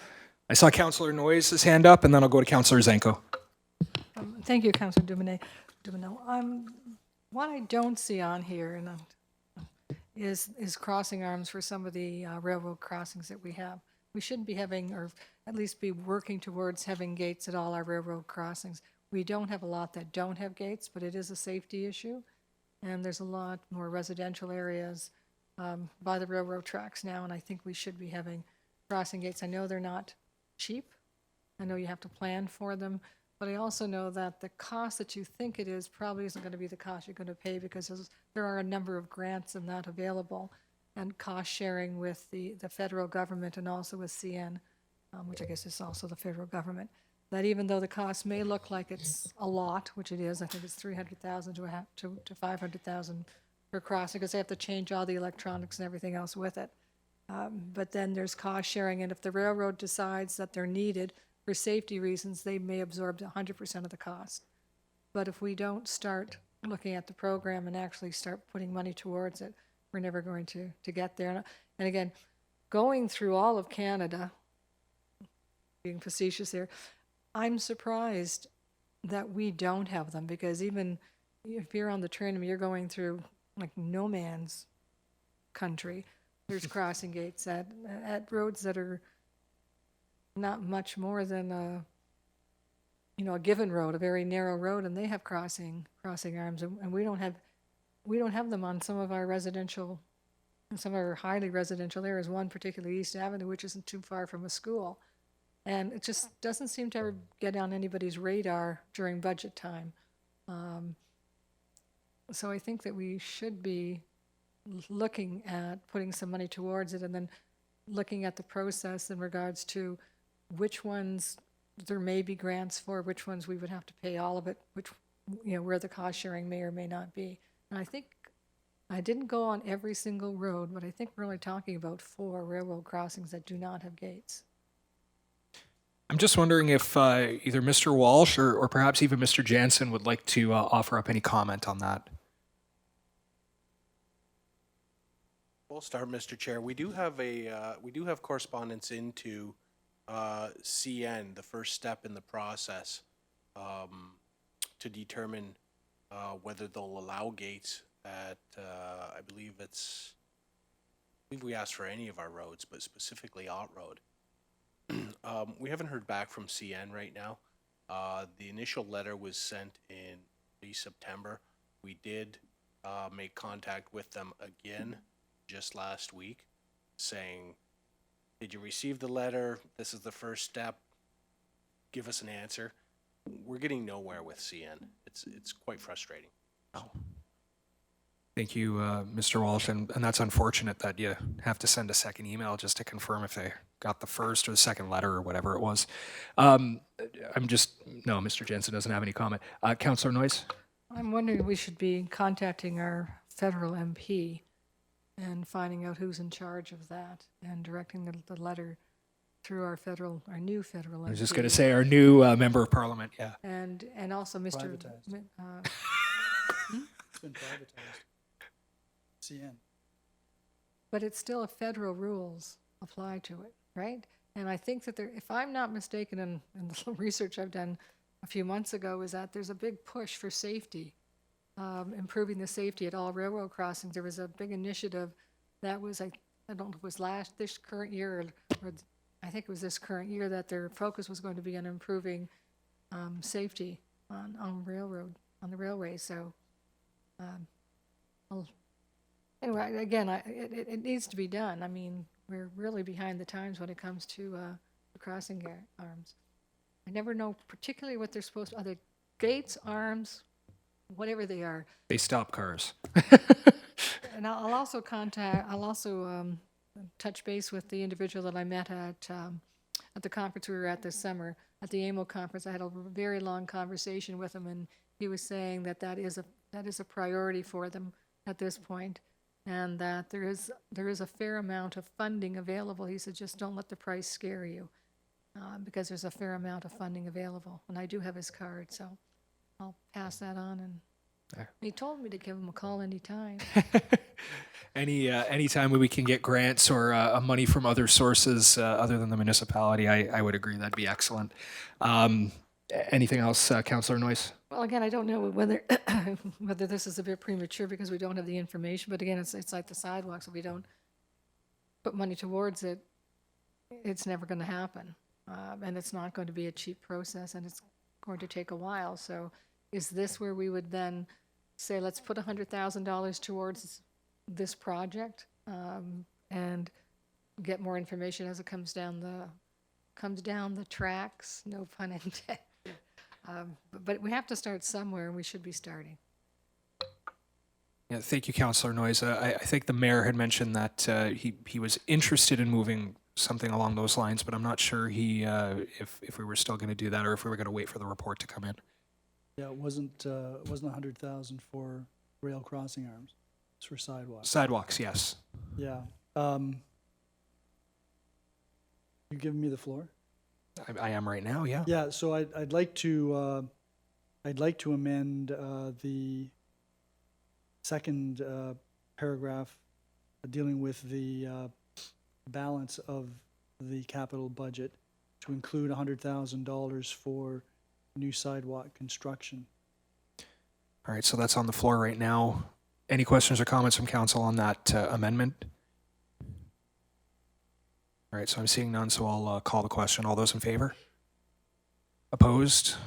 None, so that carries. I still have the floor. Can I go to Councillor Zanko really? Absolutely. Oh, Yeah, you're okay?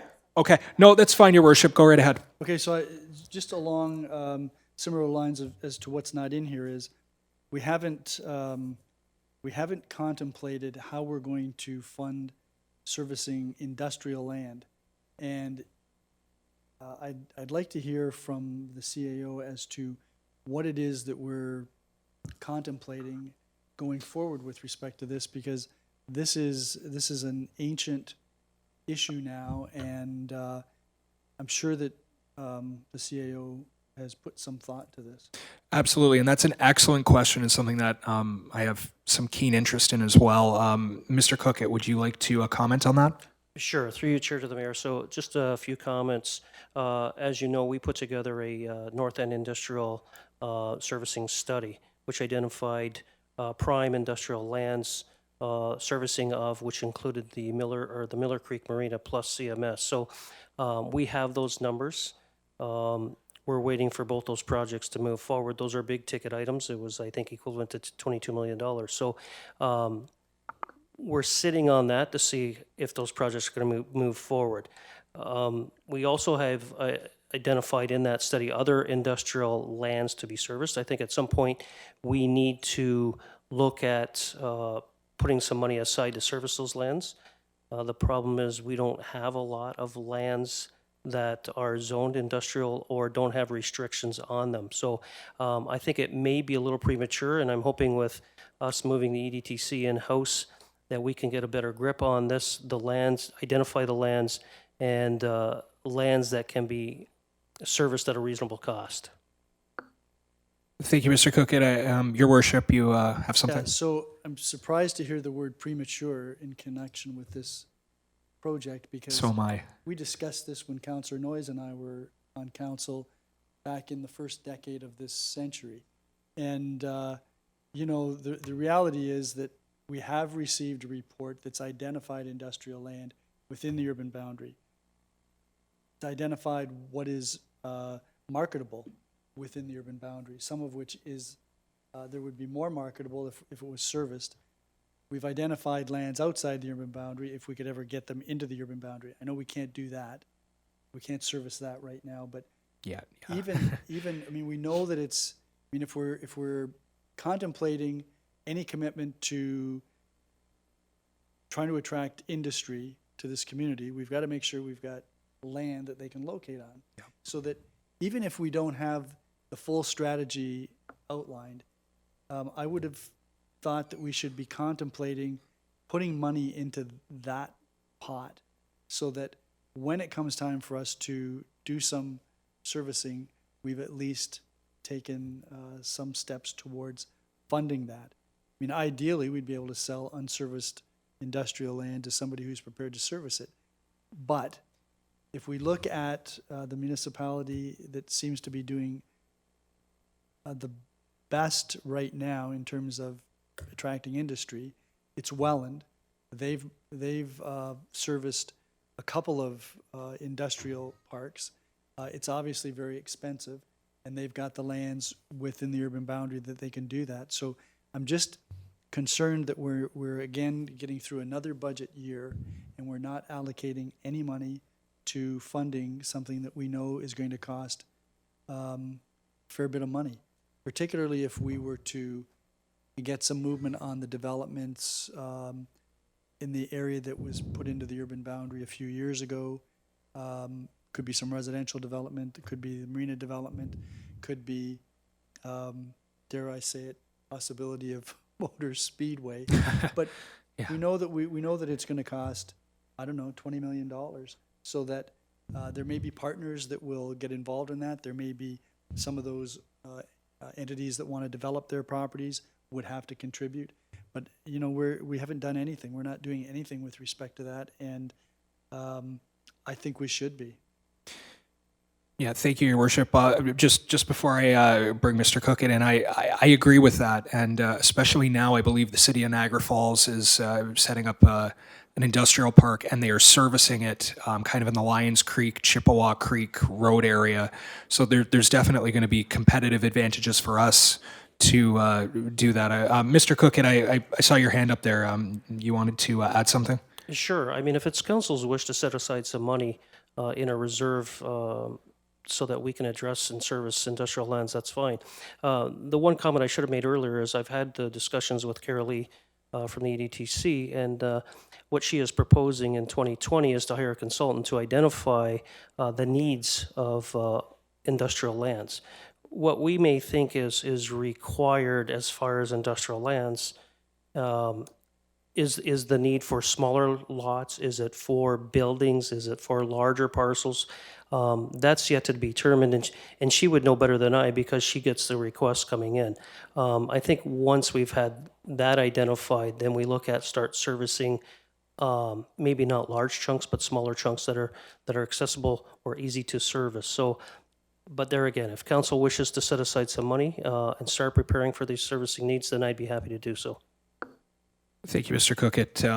Your Worship, you had a supplemental? Just what I'd like to do is then maybe see if council supports requesting staff that they provide us with some parameters as to what kind of funding we might want to contemplate this year.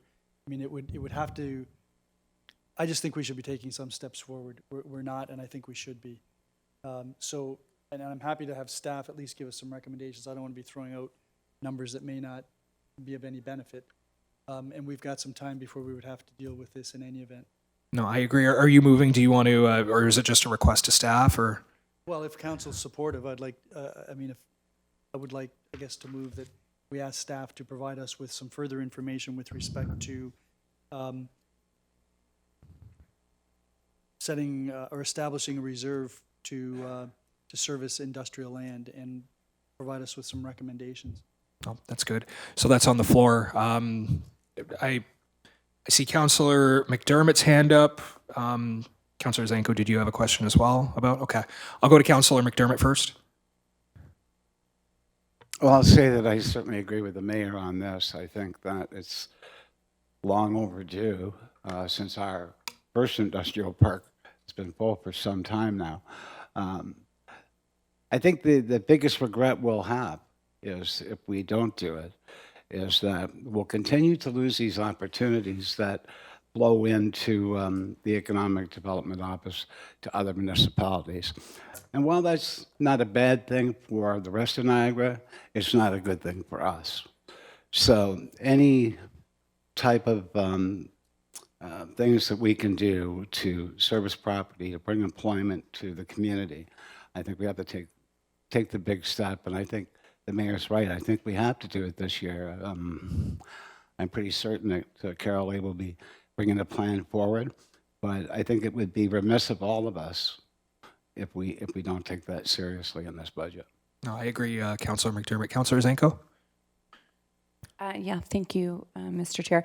I just wanted to comment, and I agree with the mayor's motion, but Councillor Butler and I, we hear this at every EDTC board meeting, the lack of industrial lands that we have. We also see the opportunities that we miss. So I'm really confident that the EDTC will also agree when Mr. Cookett does approach them on this matter of the report, that they would, they've been asking us to consider industrial lands and funding for many, many years now. So I'm happy to support the mayor's motion. Excellent. I see Councillor Noyes' hand up. Yes, I'm reliving history here, going back more than a decade, almost 2 decades. Again, this was looked at, and there was a study done many, many years ago, and I think it basically just sat there and collected dust. And the one suggestion that we did get was that is it Horton Steel or Norton Steel on Central? I can never remember. That we took it out of the industrial market, inventory, that's a good word for it. And we were told at that point that it was probably the best piece of property for development for industrial, but because it was so close to residential, there was a big push on council of the day to take it out of industrial and put it into residential or whatever it's zoned. I can't remember now.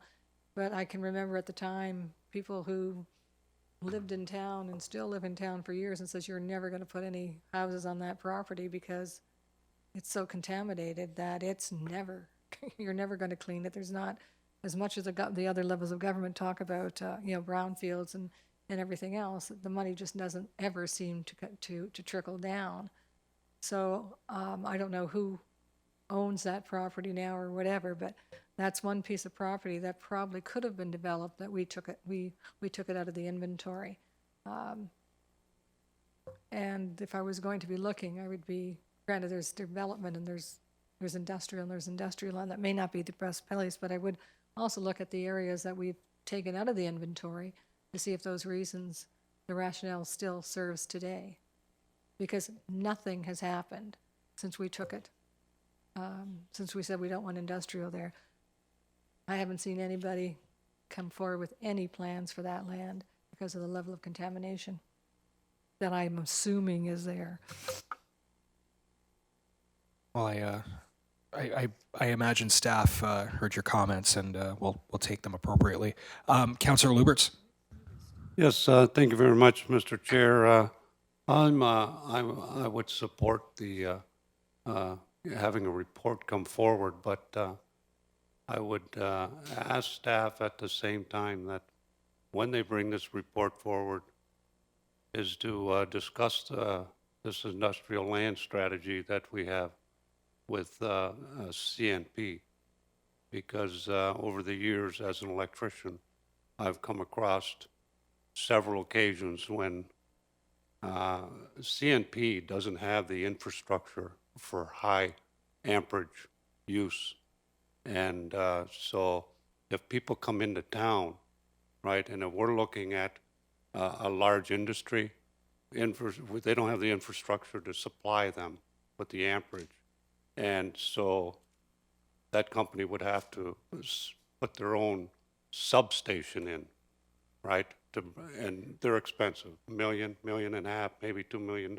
So when we do this, I hope that that's all taken into account when you bring back the report, because what kind of industry can we attract to Fort Erie based on the infrastructure that would be available through hydro?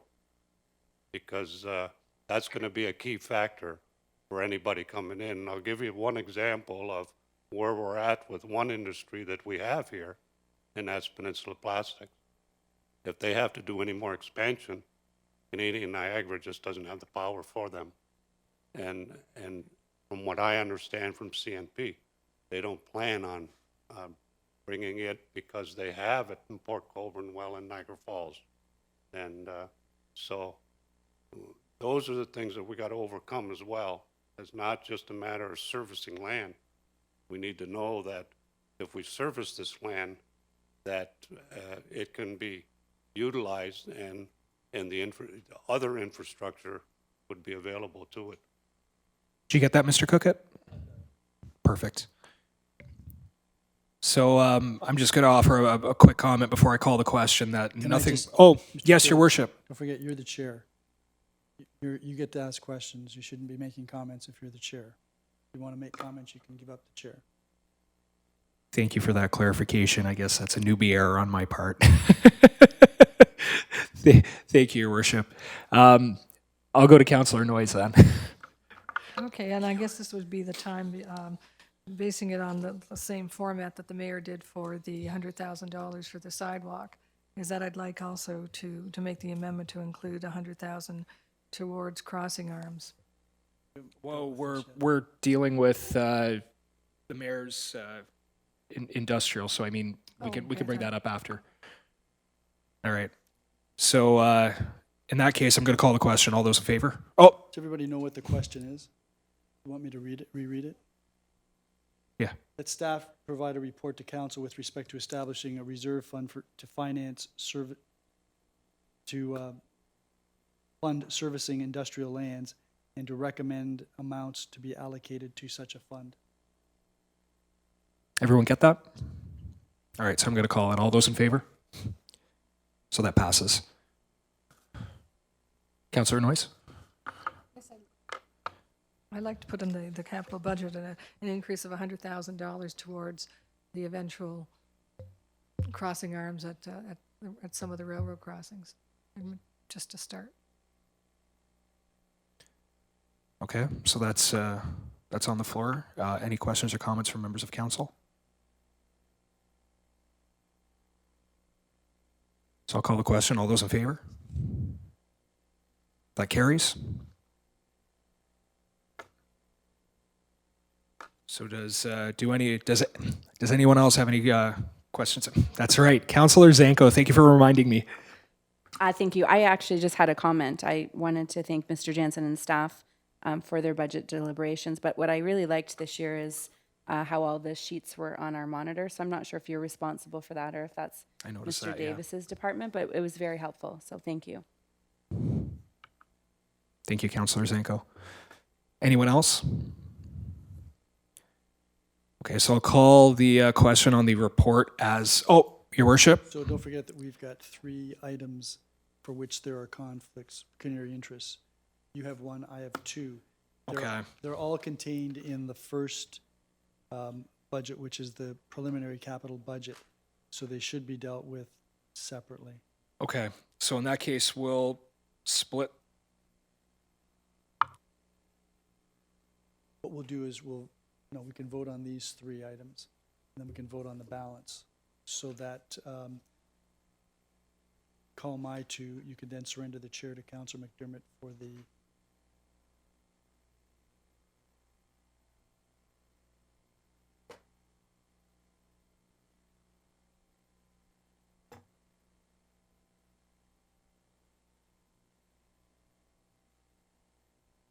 Okay, so I have conflict with respect to FSTN 19, CRBC 20. They could be dealt with together separately. Then you have an interest in SPEA 20. That's correct. So if you give the chair to Councillor McDermott to deal with that, and deal with that separately, and then the balance of the preliminary budget can be dealt with at once. Okay. So what we'll do then is we will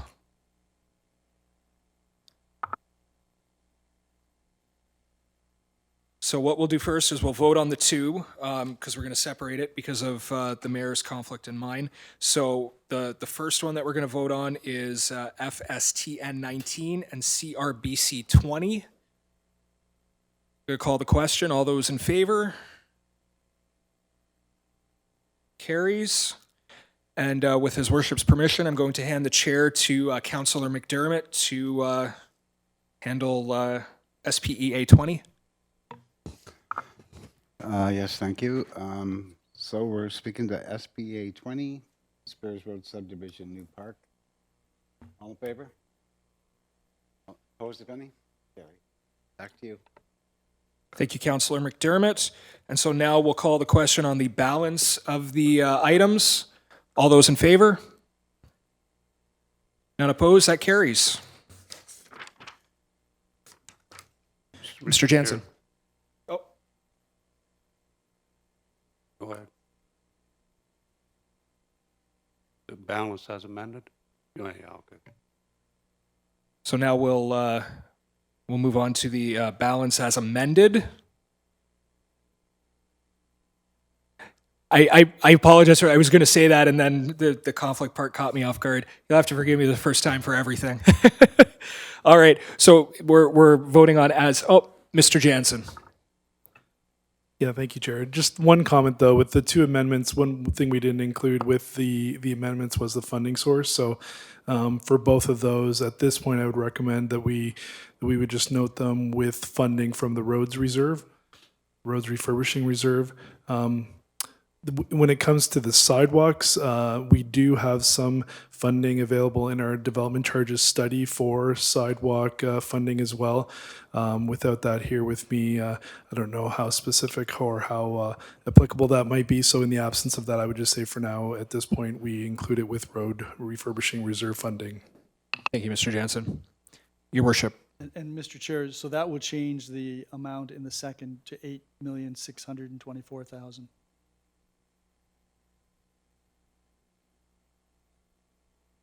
Okay. So are we going to vote on the balance as amended? Balance of the recommendations as amended. So I'm going to call the question. All those in favor? None opposed, so that carries. So I think my work here is done, and I want to extend my appreciation to my colleagues on council. This was my first time. You made it painless, and I want to extend my appreciation to staff for all their hard work in preparing the capital budget. Back to you, Your Worship. Thank you, Councillor Dubanow, and congratulations. I think you did an excellent job.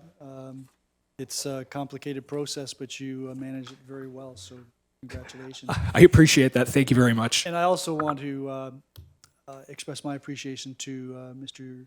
Jansen, all of our senior staff, and all of the staff that participated in this. As Councillor Zanko said, it was very effective, and the more high-tech we get, the more entertaining it is as well. So we have our next meeting Wednesday, December the 4th. We'll be dealing with water and wastewater operating budget. Then we have the January 22nd general levy operating budget and assessment analysis and library budget. and if necessary, January 29th, 2020.